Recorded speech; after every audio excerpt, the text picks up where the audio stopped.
we're live for our second episode of Why Not. So we chose this name. Are we not live? Are we live? That's a wonderful advantage of being live. We have the second episode of Why Not, so which is our port-to-port TV series, live on Instagram, live on YouTube. Not live on YouTube, but a cast on YouTube just tomorrow.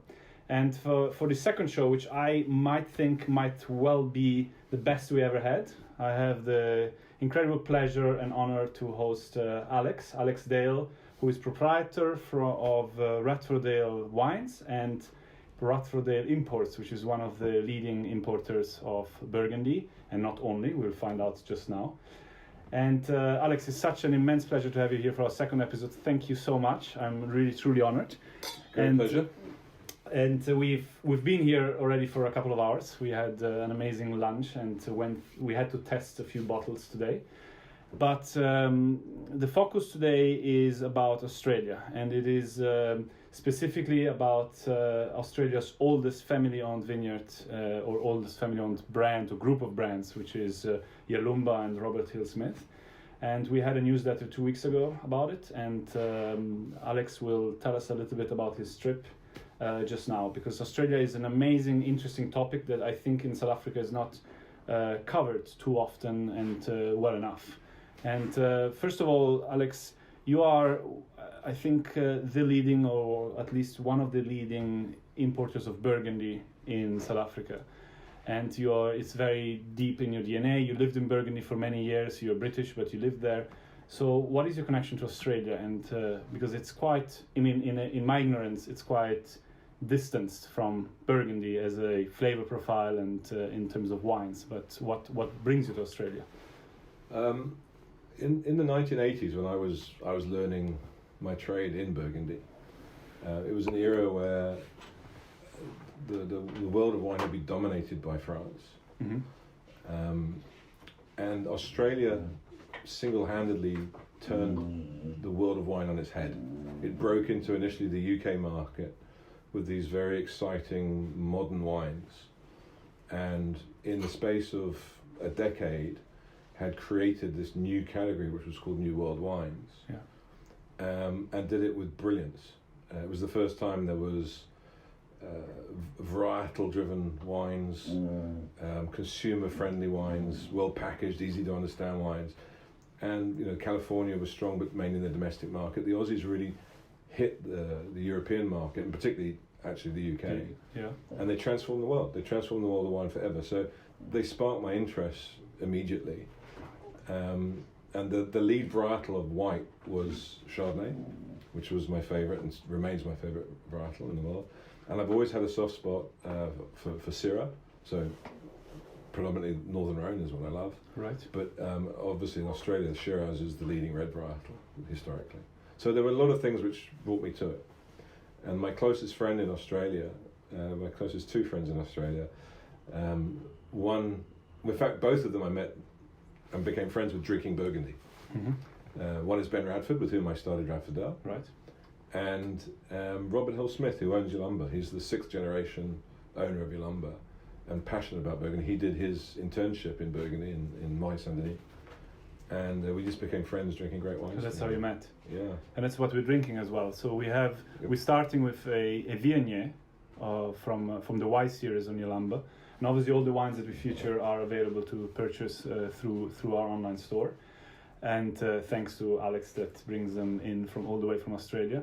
And there is something you mentioned about Viognier with Robert being the first one, a pioneer on Viognier. Rob's he's a very intelligent man and a very thorough and very determined man. And he, in his travels, was very influenced by the great wines of France and Condrieu in particular. In those years, 30 years ago, there was less than 100 hectares planted, but made these incredible wines in a warmer climate. Right. And he was looking for influences that could be adopted in Australia, working in areas which are, let's face it, a hot climate compared to a lot of places in the world. And he thought that Viognier would be a very interesting grape to bring back. but he couldn't get the right material. It was very difficult for a lot of viticultural material. It was very, as it is in South Africa today, by the way, difficult to get hold of certain varieties and the right clones and the right quality. So he started a nursery, and he is today the second biggest commercial nursery in Australia. He supplies the whole industry, and he is the official representative of the French nursery system. That's incredible. Yeah, and so he's now recognised as the foremost nursery for Viognier anywhere in the world, including France, by the way. That's amazing. So Viognier, it's a difficult grape. It's quite a viscous, ripe, powerful style wine. So it's not for everybody. But he owns that grape to a large extent in Australia and probably in the southern hemisphere, and they make a lot of different Viogniers. This is the most basic level, but it's still formidable. It's incredible. What does this retail at? In this country, I think it's about. That's a trap question. We've got over 700 wines on our list, so I think it's about 200 something. Which is incredible. Yeah, 220 something like that. And it's also a varietal that's very scarce in South Africa. I mean, it's not something you can find. I know. I mean, in Greyton, Samantha does some best. Excellent one. Yeah, Hilton makes a very good one as well. Hilton, right. However, it is interesting because the relationship between Viognier and Syrah is also quite close. Because I believe also in the Rhone, the neighbors, and some of the Syrahs in the Rhone are also blended with a little bit of Viognier, right? Yeah, this is something which you've got to be careful with that information because people assume that all Côte Rôties have Viognier in them. They don't. Right. So in Côte Rôtie you have the option to grow Viognier amongst your Syrah. You can't have a different block. It has to be. Right. So you don't know. So you just harvest the vineyard. And so it's harvested and vinified with the Syrah. That's tolerated. 100%. Yeah. No, I understand. No, phenomenal wine. So going back to, and I actually then want to do a little excursus because I really find very interesting what you mentioned about the private nursery aspect. Because last week we sat with Ibn Sadi, who mentioned that relying on the nurseries that are currently available in South Africa is an issue, and it's actually quite damaging on the producers, to the point that he mentioned that he's actually planning to build his own one, to just be more efficient. And that's a little bit what Robert did. That's exactly so what he did. Yeah. You probably need those private, strong characters to lead an industry and lead. Yeah, and I mean there are people in South Africa who've done it. Bosman have done it as well. Exactly, and they do correct. very well. They have a big nursery. So one interesting fact that maybe our viewers don't know, and I want to bring this into this conversation, and then obviously we speak more about these amazing wines from Yalumba, is that South Africans. Can I say we? I know my accent betrays me, but let's say we, because I've been here for 9.5 years, no, 10 years. 10 years this year, so it's my anniversary, 10-year anniversary, have brought cuttings to Australia. So in 1788, they shipped wine cuttings to Australia. So it's... Well, we can say we. He was British. He was a guy called James Busby. But he came via South Africa and he took the cuttings. I believe it was Shiraz or Syrah. I'm not sure. I haven't checked that one. So the first plantings in Australia were from South African. So there's a little bit of. But the South African ones came from France originally. So, no, correct. But 100%. Yeah. But there's a little bit of South Africa in the Australian wine industry, and I think in the 1820s was the first bottled wine that they made. I did some research there, and it's interesting how, however, then. Obviously, the two winemaking histories changed a little bit in due course, and Australia went of being, a non-wine producing country, to be the first one that put the New World concept on the map, and then being a massive. Well, they went from being a joke. Yeah. I mean, Monty Python. When I was a kid, there was a Monty Python sketch about Australian wine, which derided the concept even of Australian wines. They went from that to being world leaders. World leaders in not only in quantity but in one generation, in quality as well. Yeah. But when it comes to quantity, I mean, in the 90s, we're talking about 500,000 cases exported to the US. Question. And sorry, Tammy, we have a question. Yes. Sorry. No problem. It's a question about why you skipped the first wine. No, we didn't. Good we didn't point. skip we it. Skipped. We keep it special for last, no? We drank it. Yes. There you go. We'll tell. Sorry. Do you want to tell something about the first wine, because this is quite something quite special and rare. So Rob Hill-Smith, who's the owner of Yalumba, he's the custodian because he's the 5th generation. There's now 6. His daughter Jess. Yeah. He has 3 daughters. The oldest 6th daughter. generation. Yeah. That's impressive. So she started in February this year. But Rob has always been a pioneer, and he's always been a pioneer driven by quality. Yeah. Jance is from Tasmania. It's 100% owned by the Hill-Smith family. In fact, they have 2 estates. They have Dalrymple for the still wines, and they have Jance, which they called Méthode Tasmanoise. Wow, there you go. Tasmania, which is south from Australia. It's the island towards the south. So very cool climate. Much facing cooler. the ocean. Correct. Well, it's surrounded by ocean. Yeah. Being an island. There you go. I learned something new as well. It's much cooler there, and they make some incredible. Let's call it Méthode Champenoise if you like. Chardonnay Pinot Noir. Right? Yeah, it's become, I think, recognised certainly in the Australian market as the most premium Méthode Champenoise. Fantastic. Well, it's definitely quite. So obviously it didn't last the setup. We drank it. No, we had it evaporated. Just delicious. But it was amazing. We can vouch for that. Absolutely. And that's the 2011 vintage, which is beautifully fresh. That's the current vintage we have. Yeah. Yeah. So there are. I think there is a. We do a brut and also the rosé as well. And there's a rosé, and there was a reserve one, a vintage one, right? This is the vintage. This is the vintage. They have another one which they call the premium cuvée, which is actually the brut. Right. And then they have the rosé as well. Also fairly reasonable price. Yeah, it's very incredible. Considering it comes all the way from Tasmania. And also there's a 25% import duty on non-EU wines. There you go. Doesn't apply to French wines, but it does apply to these. Amazing. And they're still such good value. And they're still such good value. Yeah. No, this is incredible. So anyway, going back, we skipped that, but going back to the power of Australia and what it managed to do as a country in terms of exporting wine, not only in quantities of quality, but also in quality. So in 2 ways. So when it comes to quantity, so just to think about, in the 90s it was exporting about 500,000 cases to the US. And in the early 2000s, it was exporting 20 million cases. So, I mean, it made such an impact. And it is an interesting question that I want to touch maybe at the end of this conversation, before we move over after we move over to the other wines, because it's quite a interesting point where we probably, as a wine producing country in South Africa, can learn quite a few things from. However, I would like to move over to Grenache. I don't know how far I know you want to enjoy it, but our time with our viewers is restricted. There you go. Enjoyed.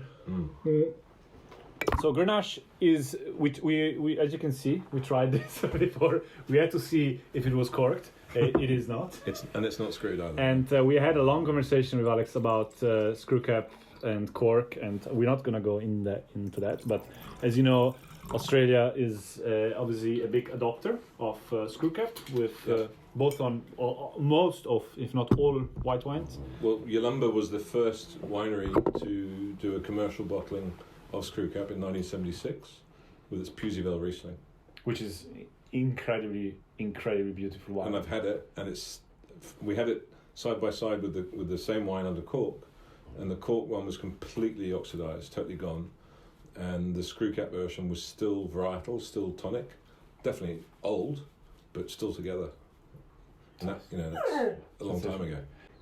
It always gives me goosebumps to go around the world and see these brands that have so much heritage and so much meaning behind them. And it's obviously, I'm Italian, and as you know, we have wine brands that also span generations and generations and tens of generations at times. But it is such an incredible heritage of the wine industry to have these ambassadors. You have the dozen wine families around the world that are actually connected. So the Antonoris, for example, the Durans. So the only one in Australia is the Hill-Smiths. They're in the same club. And they have a club within Australia, I read, Correct. which is First Families of Wine, which is again in a nice institution. Yeah. So this is a Cabernet Sauvignon Shiraz blend, which is what unofficially it's called an Australian blend. I mean, well, it's very much the Barossa blend, because the Barossa was always Shiraz, right? But in terms of blends, it was Cab Shiraz. So this is the traditional Barossa blend. So you have a question? Yes. What is the percentage of blend of the signature? It's not percentage driven. necessarily, but it's always dominated by Cabernet. Maybe it's 70 to 80% Cabernet and the rest Shiraz. So it's only ever those two varietals. Correct. Yes. In that order, it's always Cab first. And it's interesting because it is something that's very unexplored in South Africa. I mean, Cab Shiraz blends, successful. I mean, I think Rustin Freder does one, the 1694, I believe. There are very few that go into this field, and I think work really well together. Yeah, they do amazingly. I mean, the result in the glass here it's sensational, and I think you probably wants the glass as well. But which brings me to my next point, and probably my conclusion a little bit, which is a little bit, philosophical, and I think I want to invite. Well, hold on, let me have another drink before we go into philosophy. Yeah. Can I have a drink as well, please? Yes, you may. Which is obviously the signature. Yeah, okay. Now, the signature. Yes, here you go. So there you go. So fresh. It's 9 years old and it tastes like it's 3 years old. So it's gonna develop wonderfully for another few decades for sure. However, the point I want to make here is that Australia, we've just understood that it was born out of a South African cutting. It established itself technically. It established itself as a powerhouse in the world of wine by dominating the export market. Apparently, in 2005, I think, for the first time, exporting more wine to the UK than France. So that was what was I read on Wiki. So really making a massive difference. It two other factors. So you mentioned it was the first one also that managed to put the varietal first on the label, and so varietal driven brands. So it was Chardonnay that was on the label. It wasn't the Burgundian, the Montrachet or the Chassagne. It was Chardonnay on the label, and it was Shiraz on the label, and it managed to create strong family brands. It managed to create an identity on what were the wines of Australia. So it was Chardonnay, and it was Shiraz, or a Shiraz Cabernet blend. So from a product perspective, from a distribution perspective, from a marketing perspective, it's an incredible success story. So the question is... I was waiting to see if there was a question. There was a question. The question is, we in South Africa, what can we learn from this success story? And what do we need to do in order to go in the footsteps of our offspring in a way? So that's a question for about an hour interview, but give me 30 seconds. 30 seconds. Oh goodness. 37 seconds. I think first of all they had massive industry support and government support. Right. Secondly, they had a very big domestic market for premium wines, and thirdly, they acted in unison. Their big companies were a credit to them. They weren't spirit companies doing wine. They were wine companies doing wine. Right. So they took a message of quality. They took a message of excitement. They made it easy to understand, and they delivered consistency and they delivered value. And it was a formula for success, Yeah. And today they're the biggest exporter to China. They do. Unbelievable. I mean, they're incredibly successful, and their government has negotiated a free trade agreement, whereas we don't have a free trade agreement, even though we're part of BRICS. Right. So they have an advantage. So they're very clever. And can I add something? They do a lot of research. They have institutions which are well funded that do a lot of research on every level, from viticulture through to marketing. 100%. And if I can add one point which you didn't mention, is probably they had confidence.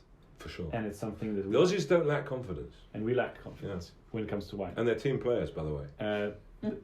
And we lack that as well. Yeah. So, anyways, food for thought in that sense. I think there's no excuses. We can follow probably the same direction. Not.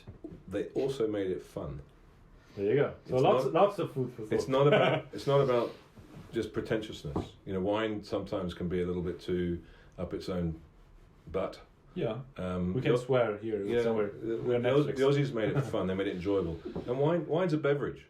It's a drink. It should be fun. It should be great. It should be something.